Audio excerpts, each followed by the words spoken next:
Now we come to the most important part of the template, which is where you're developing a plan to incorporate your instructional shift into your curriculum.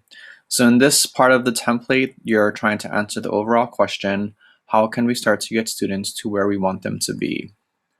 The objectives for this part of the template align to the Denison Domains 1C, where you will be developing a rigorous outcome aligned to your data and also your high school vision and philosophies. 1D, where you will be incorporating the instructional shifts in literacy, or if you're a math teacher, the math instructional shifts. And also 1D, where you will be designing learning activities that implements the instructional shifts. If you notice, this part of the template does not have any teacher response section. That is because you are developing a plan where you will be identifying an instructional shift and talking about how you see the shift happening in your classroom and maybe learning activities that you want to do or different ways that you want to incorporate the VEO and technology. So instead of just having a standard teacher response section with prompts, we wanted to make this very guided. So we created a Google Doc form that would give you certain prompts that you can ponder and reflect and write about.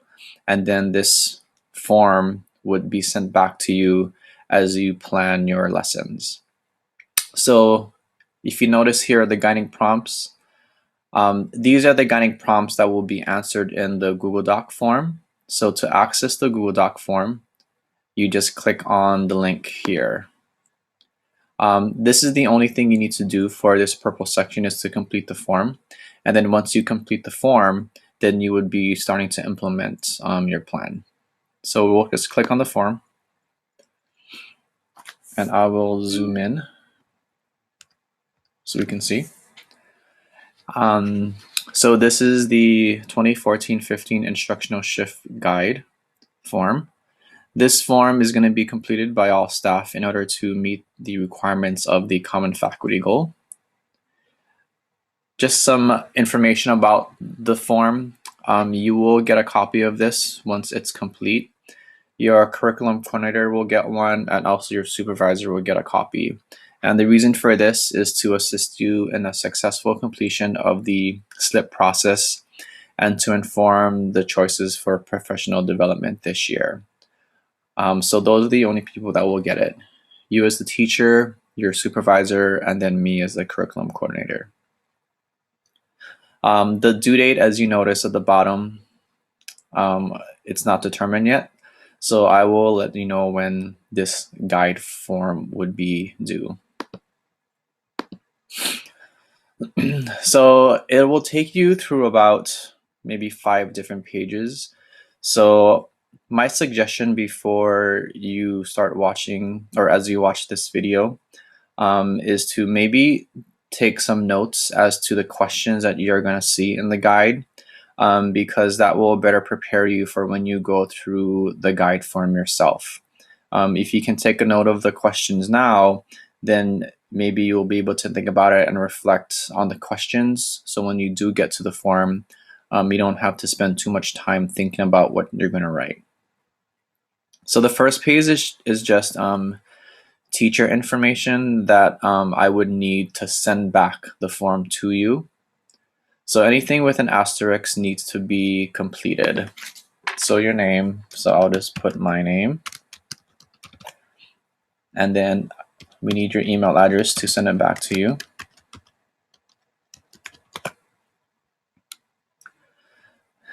What grade level or what academy do you belong to? I'm gonna just pretend that I'm teaching biology again. So I'm gonna just refer to myself as the biology teacher or the science teacher as I go through the questions.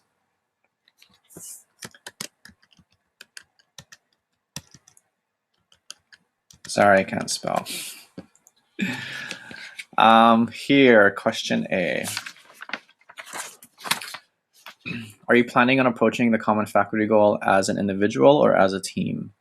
If you're going to choose the shift as a team, then you're going to click as a team. If the shift that you choose does not correlate to what your team is doing, then you would do it as an individual. So I will just assume that my team will be choosing the same one. So I will click as a team.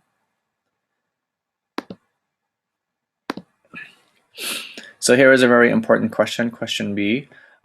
Select the instructional shift that you will use. So maybe as a team, I will choose building knowledge through content-rich nonfiction, reading and writing grounded in evidence, or regular practice with complex text and academic language. So you need to choose one of these.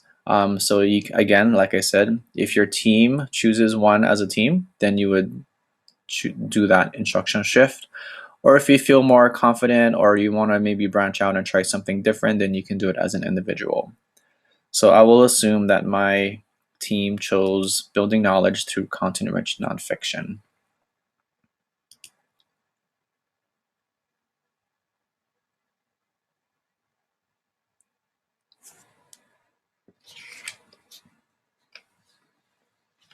Okay, it went. So it takes you to the second page, and here is where you will determine what kind of student learning outcome you will have in relation to the shift that you chose. So if you notice, I chose shift 1, building knowledge through content-rich nonfiction.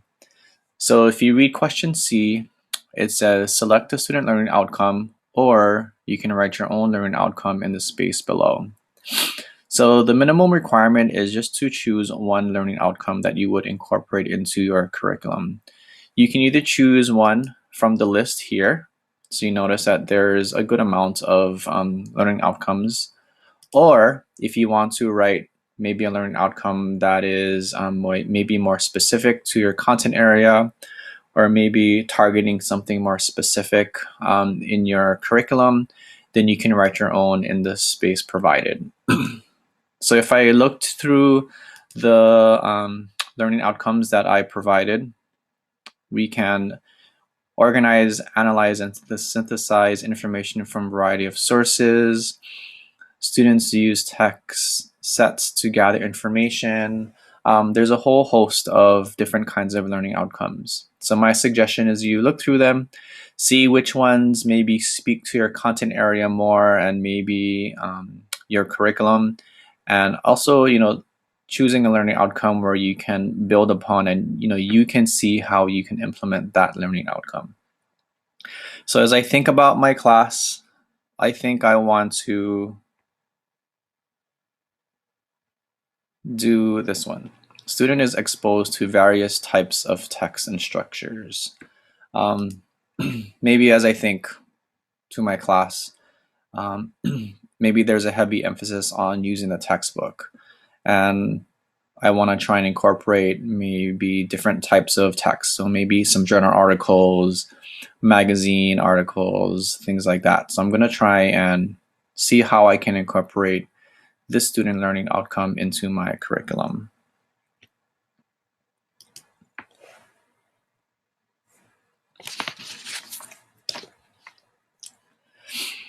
So here is where you will probably want to write the questions down so you can reflect and think about how you would answer these questions based on the instructional shift you chose and based on the student learning outcome that you determine.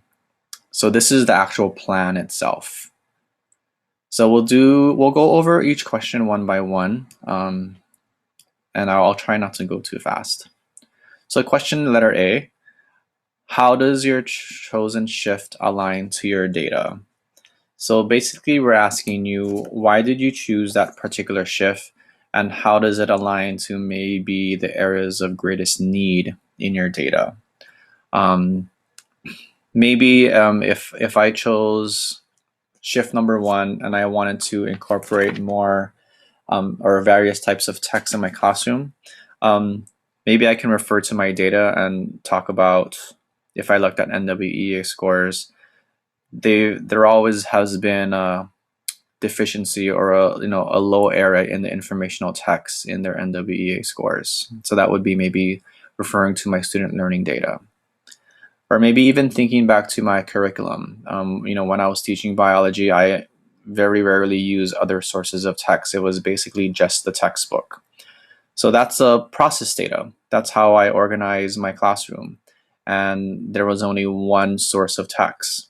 So to accomplish the shift and to accomplish their learning outcome, I want to try and incorporate different types of text. So I want to maybe incorporate more age-appropriate journal articles in science, or age-appropriate magazine articles that are complex in the reading, but speak to the content and maybe put it into a context that will help the student understand what they're trying to learn. So that's letter A. How does the chosen shift align to your data?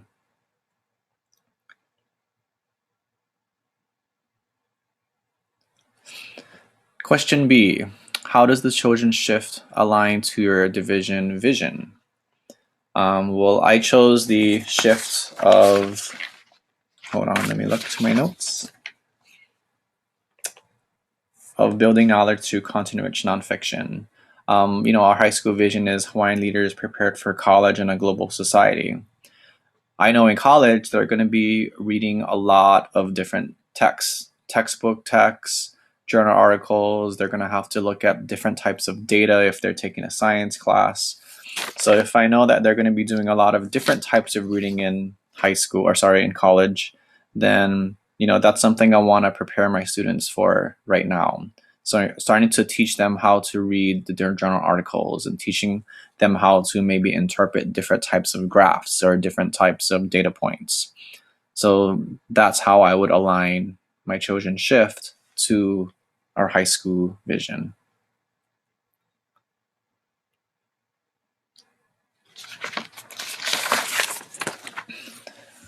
C, brainstorm some ideas in which you can accomplish those outcomes through planning and instruction. So this is maybe a section where you want to bring ideas if you attended any PD sessions in the last couple of years. Maybe you attended an NWEA session where they taught how to use the carts or the data to inform your instruction. Maybe you attended ISTE or some other tech conference recently that gave you some strategies on how to use technology and maybe literacy in your classroom. This is where you want to think about how you might make those changes to your curriculum to accomplish the goal, the student learning outcome goal. And maybe some strategies that you might want to use or maybe think about how you could use it in your planning and instruction. So like I said earlier,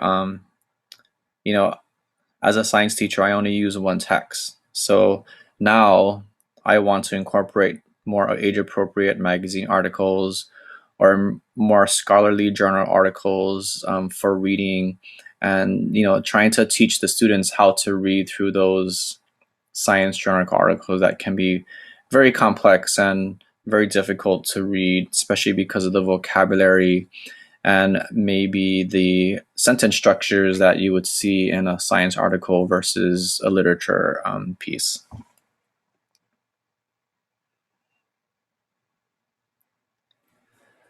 Letter D. What units in your curriculum do you see yourself possibly trying the chosen shift? So just looking to your future units, maybe you can see it happening throughout all of your units that you do for the rest of the year.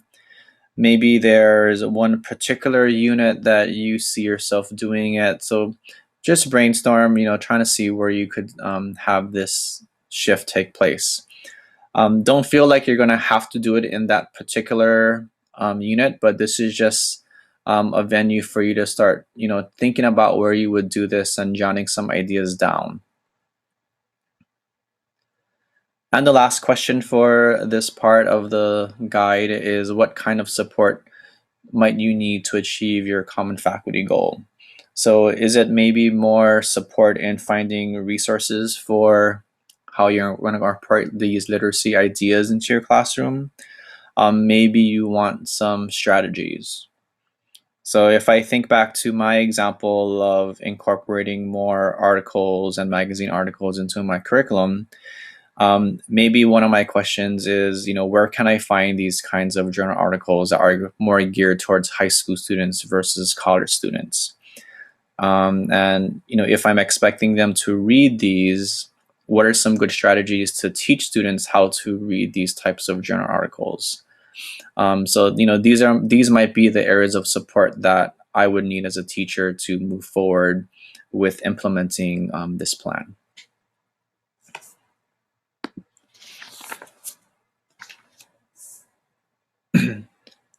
And the last page of questions. These are some learning activities. So what are the type of learning activities you will have incorporated into your curriculum? So based on previous PD with your division curriculum coordinator, what are some possible learning activities you'll try in your classroom? Maybe this is a good place. Everybody went through the PD where I went over the green and the red squares regarding the instructional shifts. This is where you could look at the green areas and see what are some of the learning activities that align to that particular shift. If I think to myself as a teacher again and trying to incorporate the journal articles and the magazine articles, maybe some of my learning activities is to teach students how to read the complex journal articles, how the journal article is organized. I have to teach them,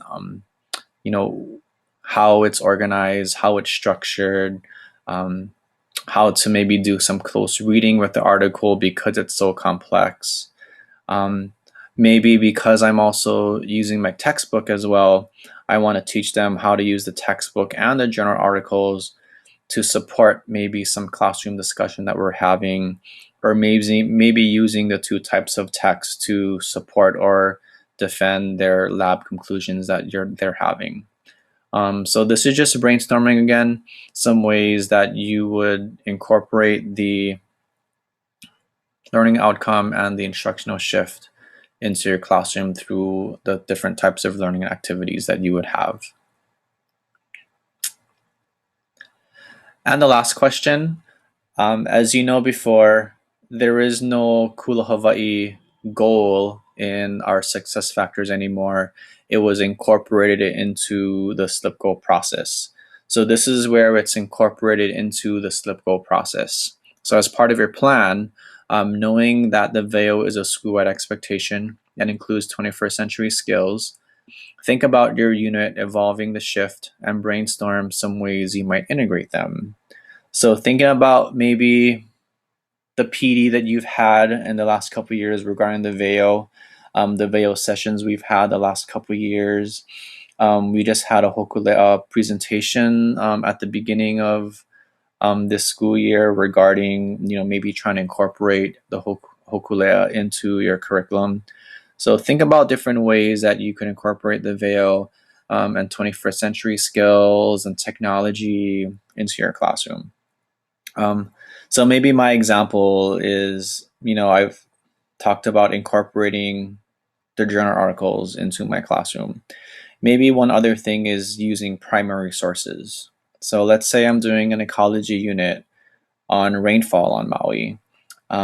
Maybe part of my assignment would be having students go to their primary sources and maybe talking to their kupuna about how the rainfall has changed in their hometown.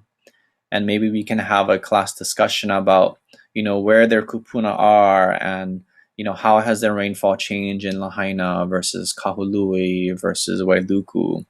And that could maybe lead to a discussion on global warming and maybe talking about solutions to global warming and maybe acting on some of those solutions. So these are some different ways that I would maybe envision the VEO happening into your classroom. So again, you would have to think about how you could incorporate it into your classroom.